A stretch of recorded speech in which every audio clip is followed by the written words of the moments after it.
हो सब धन तुम्हारे बाटे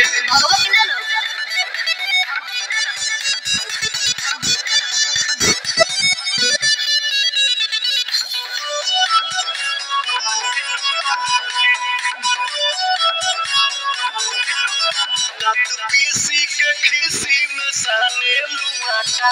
प्यार के अचार जस कोई दे लुखाटा कहा तो सुना का बोला अब तहरा से हम बतियाई बहो राजा मिलने से बड़ी परेशान हम भइली हो दुख झेलने से लागे लू प्याज धक दाते से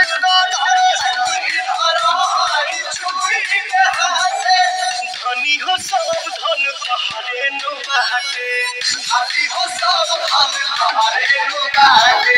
धनी हो सब धन तहारे नु बाटे धनी हो सब धन तहारे नु बाटे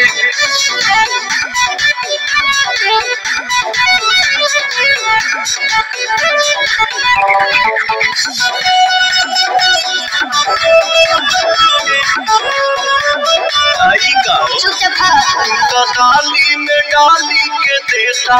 चीनी न घूसा में घूसा न मौलिकीनी और अपने से बना के खा एक रात से